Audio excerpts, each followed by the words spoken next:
And so, what questions do you have?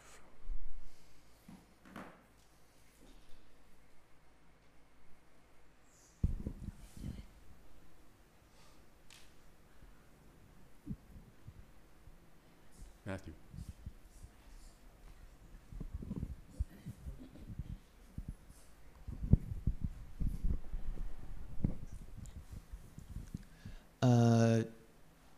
I've been experiencing a lot of really interesting particular mental states in practice. I've talked about this before, I think, but I've been experiencing a lot of like spontaneous dream states on the cushion. Like, you know, I haven't like fallen over. I haven't fallen actually asleep, but while I'm in my like, you know, sitting position, just out of nowhere, fully audio visual dreams will just like happen, and it's not stopping my practice it's not deterring my practice, but I'm really not quite sure what to do with any of that other than just kind of like try and bring my attention back to now. And it's just I'm, you know, going back and forth between reestablish attention and then slide back into all of that. And I'm just kind of curious, like, you know, just sort of, I don't know, I just want to hear about meditation and dreams and just kind of ways to work with them, like, while I'm actually, like, you know, doing basic meditation. Because I know there's dream yoga and stuff like that, but I don't know anything about that. I just know what I'm experiencing. Let's put that off in a completely different category. I agree. Yeah. Because things that just happen while we're practicing there are a lot of them. I mean, you could see kind of an infinite amount.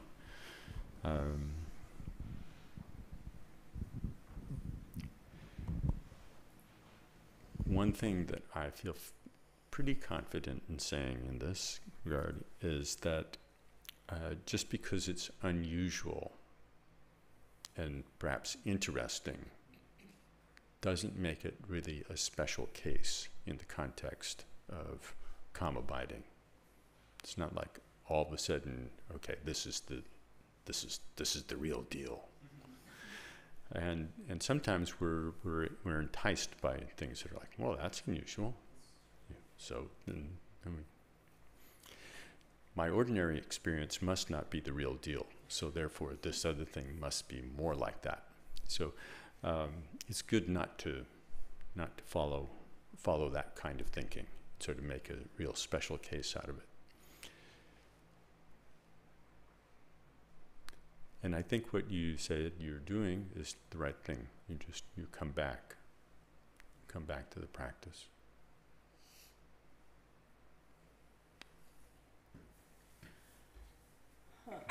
Well, yeah. Anything. Turn it on now. Oh, on and this one's on. Okay. Yeah. Green light's on. Okay. Anything and everything will happen on the cushion. And I just read something that said that I'm not positive what you're describing, but it sounded similar, that it's towards the sleepy end. Even, yeah. And so you can go back to the basics of the excited or sleepy. You know, those are the two things that right off the bat they talk about with calm abiding, that we will tend towards the slothful, kind of foggy, dreamy thing, or we tend towards just, you know, the excited state. And there are just classic things to work with that. Recognize it's kind of a sleepiness. You can open your eyes more. Sometimes what I do is I call it enliven my body a little bit, not with tension, but it's kind of a yoga term of enliven the body, sort of feel all the edges of it, you know, feel your bum, feel everything, and it can kind of wake you up a little. There's that thing of, what's it called? Increase the intensity of your awareness. not of the dream, but of what's it, the mind within which it is occurring. One of the kind of quick Vipassana Latang things is to say, where's this experience happening? You don't try and answer it then. You don't go into a whole book. Oh, it's no. You just ask that and wake up and then let that go. You know? So there are ways to wake yourself up in that moment. For those of us, I rarely get tired. I almost wish I did. Because my mind is just planning and memories and, you know, at least some of the time now it's spinning on positive Dharma things. Like when the clunk happened, where was my mind? Oh, I was picturing Blue Medicine Buddha or something, you know, which isn't bad, but it wasn't what I wanted to be doing, you know. So, so the busy mind, there's a trick I use sometimes is a dark dot, just a very boring black dot, and it's just right there, and that can bring the excitement down. So that's the opposite. You're towards the falling asleep. Is it kind of like when you do fall asleep, those kind of dreams that you're just kind of, it's like, what's that? Somebody just there and I'm seeing things. Yeah. Someone's talking to me. Yeah, it's like Seeing faces. almost like a movie going by, but it's like it's not your movie, someone else is putting it on. Yeah, that's the right before falling asleep kind of dream stuff. Yeah. So just see it. Just keep coming back. But you can brighten your mind, and that'll kind of change the movie. Yeah, and I had to do that tonight. I felt some fogginess, and just looking up can help a little bit. Yeah. Excitement, you want to look down. I mean, excitement down and fogginess up. Yeah, and you don't have to do that tense with tension or any big thing or even very long. You can experience the shift and then just go back to regular. Yeah, it's a good question. Oh. Sometimes if your attention's really settled, things will pop in like that. They won't be a whole kind of full-blown, like you just changed the channel and all of a sudden you're in the middle of the show. But you can, it's like, where on earth did that come from? Some image or sound or thought, but it just seems like, where on earth? But that is kind of the free associational capacity of the mind for stuff to just unimpededly pop in. But when it starts to have momentum like that, it's like, need to come back.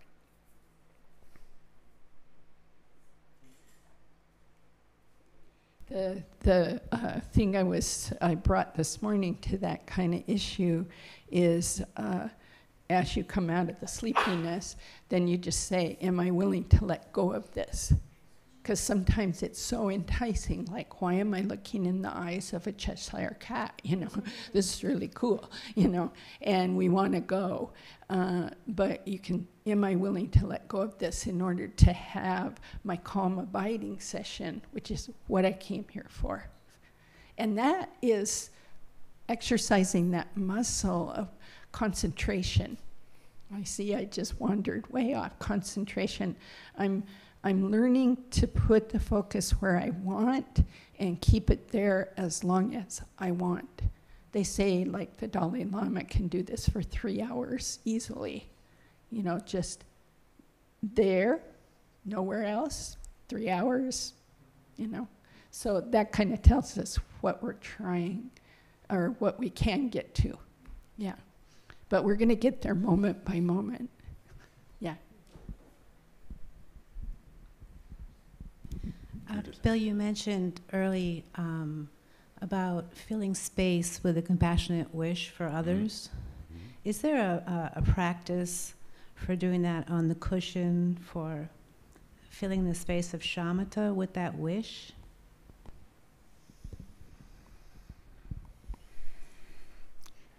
I think probably the best way to approach that is to not try to actively do two things at once, but to begin the practice. I think it's actually really good to begin the practice with kind of creating that kind of intention and that sense of holding space in that way. And then without sort of saying, now I'm going to stop that, just in the midst of that space, which will have a kind of tone to it. That when we hold our mind in that way, when we hold our sense of connection with others, it has a different kind of, there's a different feeling tone to it, as opposed to dark and gloomy or kind of grumpy or whatever, you know, whichever the 7 dwarves you happen to be embodying at the moment. But just beginning with that sense of spaciousness and that sense of warmth, and then in the midst of that, just find your breath.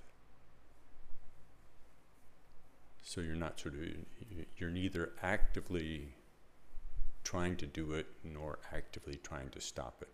It just becomes kind of the space of practice.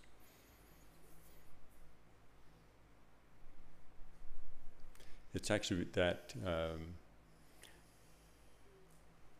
that kind of move is something that's done with a lot more supports in virtually all Vajrayana practice, where you're doing, as you begin with the refuge prayer, and you're familiar with the Ngondro and with that, then you're actively imagining space filled with all beings, and that you're actually actively going for refuge. And your intention to go for refuge is actually you're kind of holding this sense of kind of energy about that, like you're the actual leader. Like you're the first one in the crowd that happened to spot the Buddha standing right in front. Like that's a really good example. We should pay attention to that. And so you go for refuge. And so whenever we go for refuge, we can actually invoke that. So it's a different kind of it's more spatial. It's more actually embodied. It's less just ideas floating through the head. So it actually changes our sense of what space is and what our relationship to others is, to be able to kind of step into that picture. So being able to actually feel kind of have it be a kind of a felt presence. So as though the Buddha and all the enlightened beings are actually present, and that all sentient beings are actually present.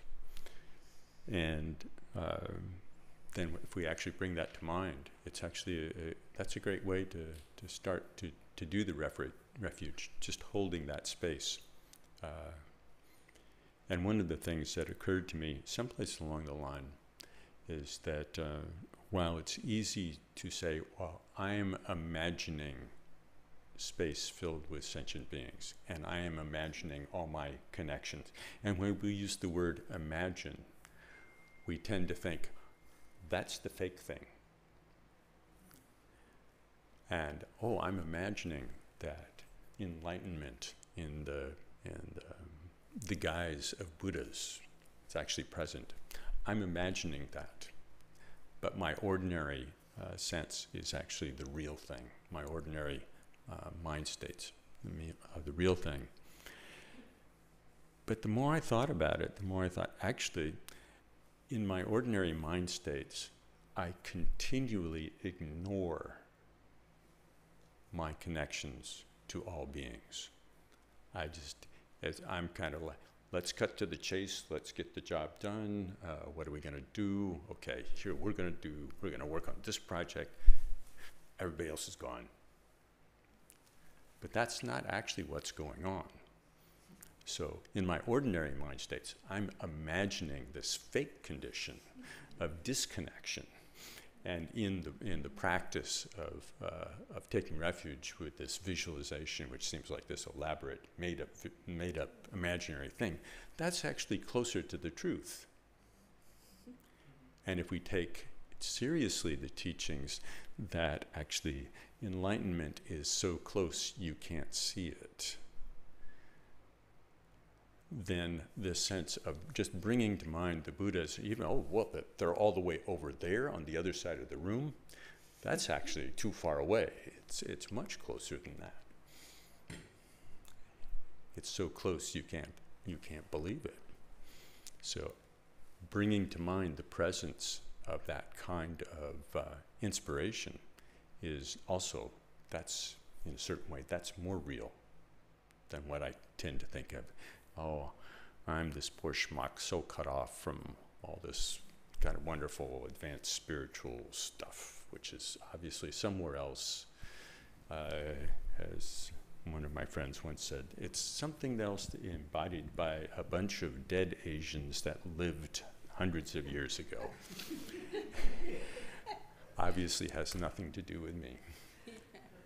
But that it's easy for us to get into that kind of self-denigrating frame of reference. So those are just some of the things that come to my mind. I'm also thinking as you're speaking, and that Shinrezi practice is filling space with compassion. It's through an image. The image brought to mind. I was wondering if there was one that didn't, but that one also doesn't. So I think that,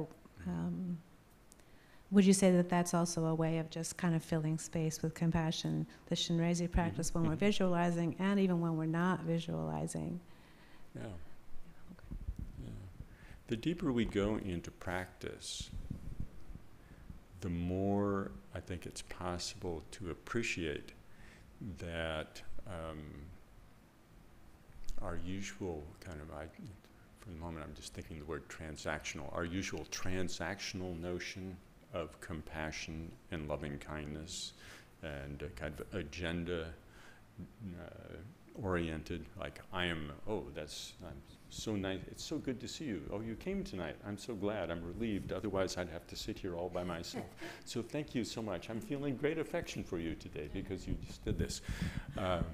And then when I'm feeling that way, Feels genuine. it's true, it is. But when I'm just feeling that, even if I don't say it, then it changes the dynamic. It changes the dynamic. And you experience this all the time. Well, I don't know what's on his mind today, but I think I'm going to get coffee now. Or, it's like what we do actually does fill space in that sense. So the deeper we go in our own practice, the more we find out that there is actually less that we have to do to be able to actually carry some kind of influence in the environment around us. It's less and less. We get less and less in the way of what's kind of naturally possible. We become more tuned in to what's going on. So even when we do actively interact, it becomes more of a flow. So in the long run, we have to develop compassion kind of at all kinds of stages and levels and come at it different ways. But one of the ways that compassion, I'm going to throw this out kind of is just as a challenging. One of the ways that compassion is talked about in the Vajrayana is the union of bliss and emptiness. Technical terms, perhaps. But the notion that this sense of complete freedom in the mind, in the moment, which is not stuck on things. It's not stuck on sort of an objective sense of that reality and me is a separate thing. There is in the space of not being stuck in that way, a profound well-being can arise. And in that arising, it has influence.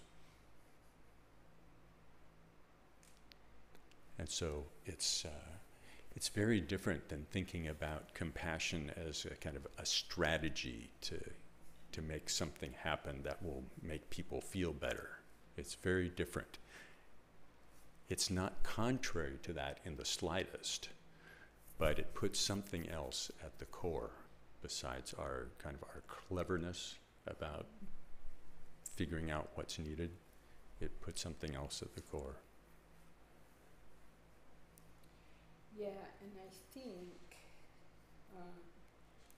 I think that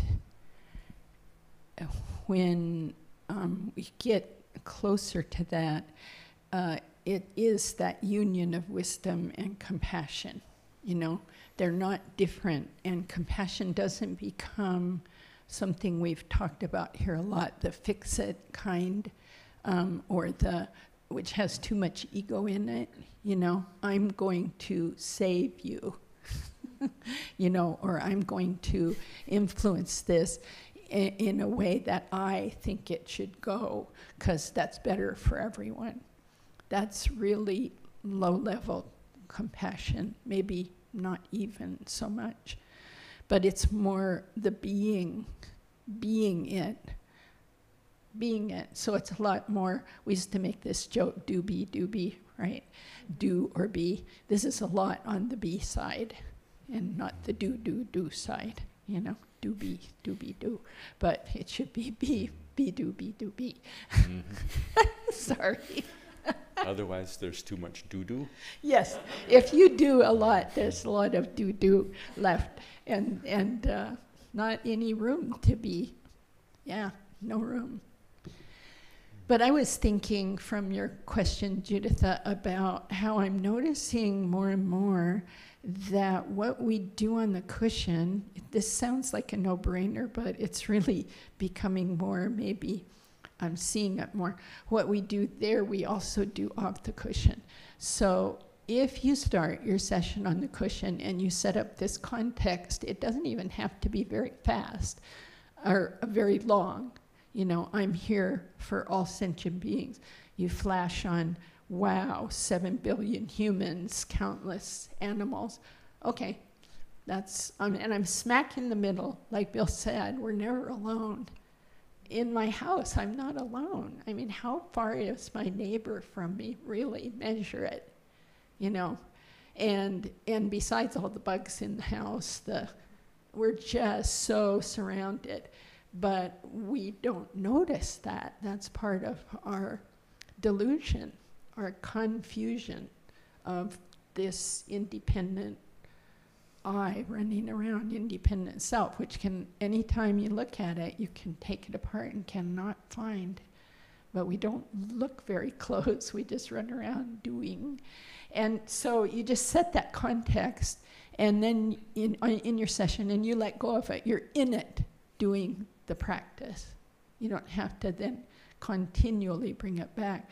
But I was thinking in the morning when I get up, I set that context in my mind.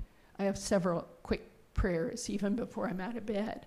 And it's really good to make that habit, like you're coming out of a dream, or you're opening your eyes and right away thinking of coffee or what you're going to do the day. But instead think, wow, here I just woke up in a precious human life today. I hope I can do things that just help everyone. And you can just flash on what that means. And you get out of bed, and it's kind of the same as in the session. Then you do whatever you're doing during the day, and maybe you remind yourself every once in a while. So, makes sense? So it's the same thing. You just reinforce all the time. And what Bill said about, you know, we're backwards, kind of. We're not backwards, kind of. We are backwards. We think this is really real, you know, whatever it is we're doing. My project is really real. And it needs to come out like this. And your project isn't so important to me.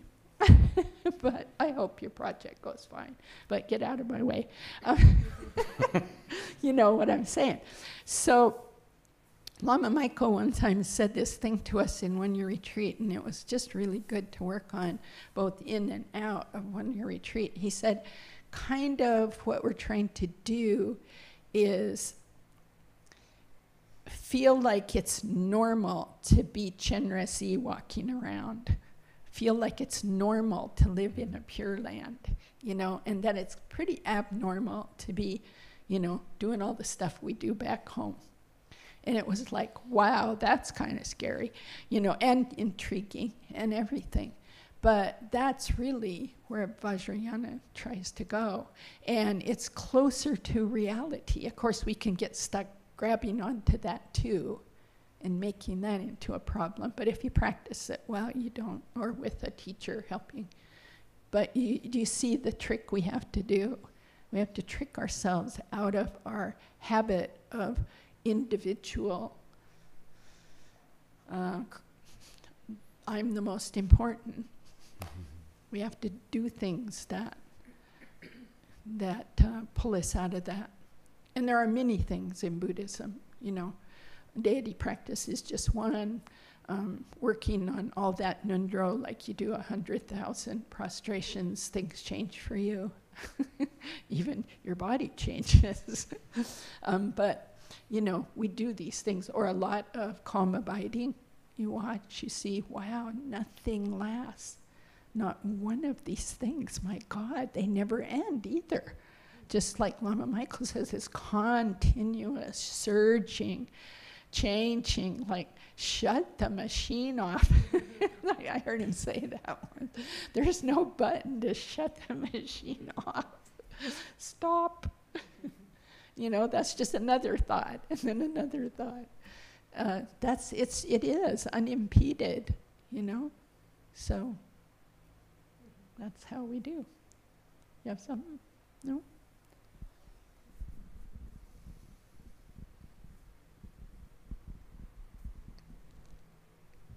So do you think you have some ways that you might actually take some of these challenges on the road over the next few days? It's always good if you hear something that strikes you to think about how you might actually think of a situation where you might actually do something with it. Whether it's sitting down on the cushion just to, let's just try out this perspective of imagining all space filled with beings and all the connections, this heartfelt wish for liberation. Whether it's driving and trying to do something similar, or whatever it is, but it's good to think. Otherwise, it remains kind of abstract, which has some impact, but a different kind of impact.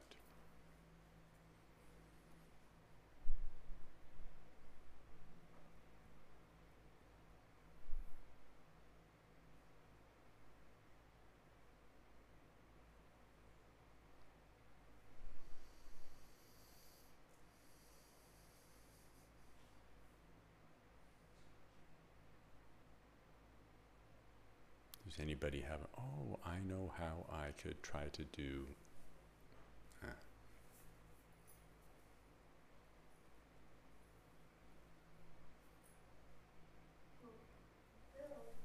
Sometimes it's helpful. Just a sec, we need for the streamers, we need to. Are they streaming? It's helpful if you give people, for example, I remember having years ago this frustration of, you say these things, but you don't tell me how to do them. And then somebody finally told me the 4 immeasurable prayer, and it was just, oh, good, I can say this anytime. I can think it at any time. It can follow me all day long. And it really does change how you interact with someone walking across the street or in a store or anywhere. So just, I don't know, maybe everyone here already knows all these prayers, but sometimes it's good if you just remind us. Mm. Oh, we should have some handouts. Reach in our pocket, pull out. We do actually have a book, kind of a compilation, it's a start of a compilation of prayers, which are actually very useful. And just for this exact reason, and the more that we become familiar with that, and that they begin to resonate in our minds, then we do find them popping up. And whether it's something that is very pithy, like, may all beings have happiness, and the causes of happiness, may none have suffering, and the causes of suffering, may none be separated from the supreme bliss, which is free from all suffering. May all beings dwell in the great equanimity, free from attachment to those near and far. There are a variety of translations, but just keeping that in mind, it actually has an interesting impact. As we were joking earlier today about the Bodhisattva vow, if you actually had all those things naturally in your mind, if you were sort of naturally had the mental formations of a Bodhisattva continually arising, you wouldn't need to take the Bodhisattva vow. And just in the same way, if we always had loving kindness and compassion, equanimity and sympathetic joy arising, we wouldn't need these prayers. But they're often very good in pointing out the kind of creative dissonance where we can actually find some place for transformation when we carry these. So that's a great one to carry. Even just one line of it. May all beings have happiness and the causes of happiness.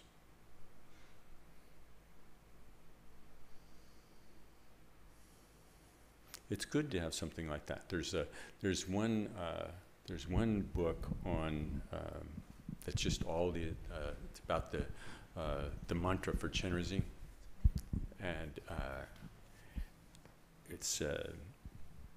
it talks about the virtue in having this mantra, Om Mani Padme Hum, which is so short. It's so short that I've forgotten the little trilogy. It's like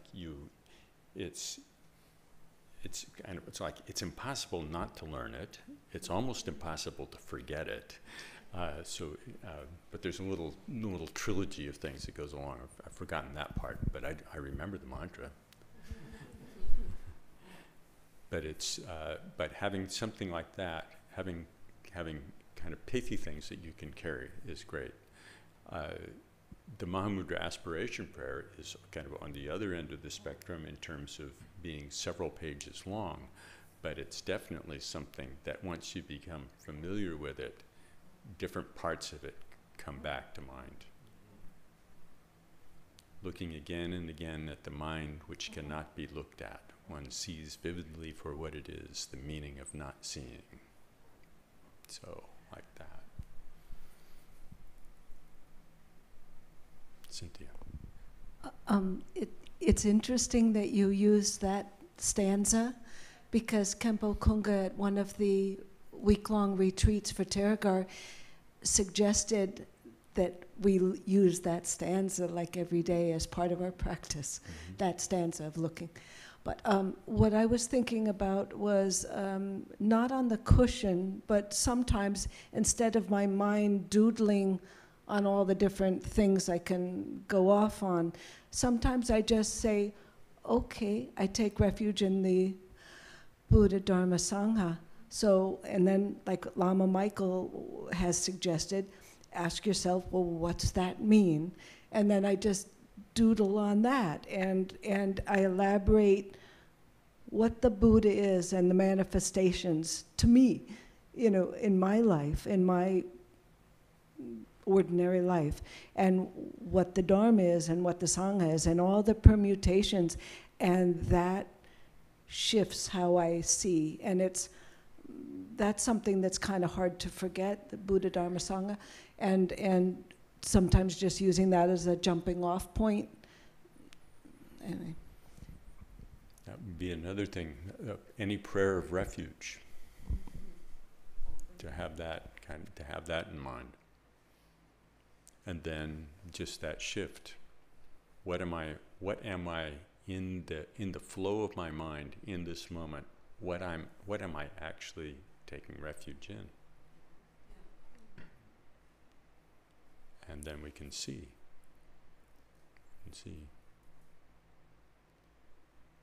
Yeah.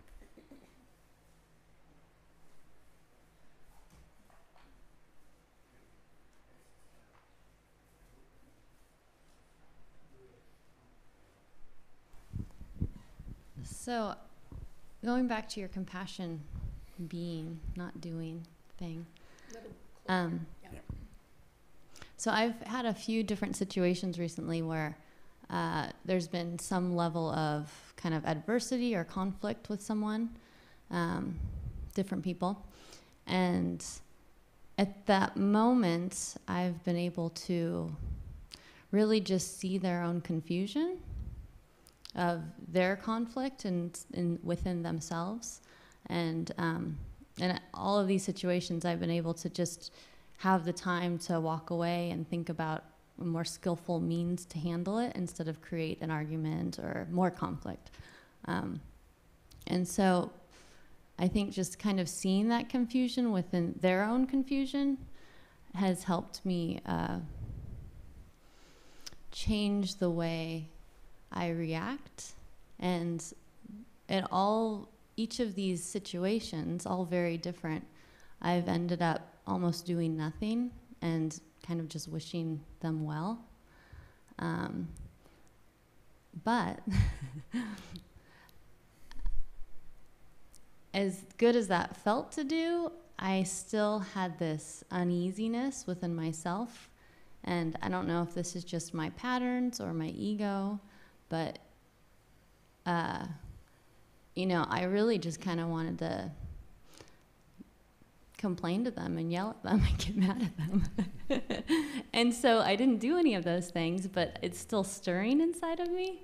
And so I'm kind of just trying to find that connection with the compassion of being, because I felt like I kind of did more of the being. And that felt right, but I still feel some disconnect personally within there. Like, why am I still holding on to something where I feel like they deserve to hear a little bit more of what I gotta say or something? Yeah. I think this is something that we have to run many failed experiments. And being willing to accept that there will probably be failed experiments. That even if we step back and find kind of a better place to come from, kind of weed out the most egregious of our unfair escalations that we were going to add to the mix, and then get more down to the kind of the basic, something that's more fundamental in terms of content, and try to communicate something from there that will still have a lot of juice to it, and it still likely will not weave together. They will probably not just kind of thank you. So you can imagine that the movie doesn't always turn out the way you want. But yeah, as we try to do that, just the step between going back at somebody with the most superfluous escalations, just the step, stepping back from that, it's like, wow, that's a great improvement.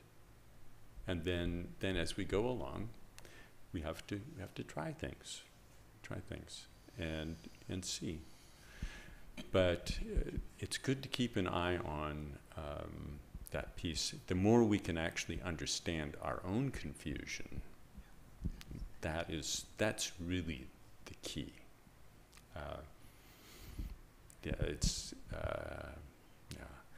boy, do I see how confused you are. Well, yeah. That's clearly a losing proposition. But the more that we can use it to see our own confusion, the more likely we'll be able to add something that's has at least some positive impact. And I think seeing their confusion is an act of compassion. Seeing your own confusion is an act of compassion. So it's just like you're almost pointing out the next step for yourself.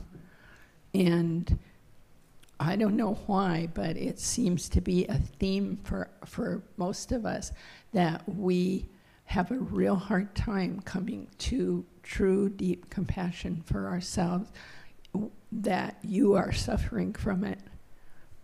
There's some way we kind of rise above, like they're suffering, and I see it. There's kind of a not seeing our own, which is the self-compassion that will come and needs to come.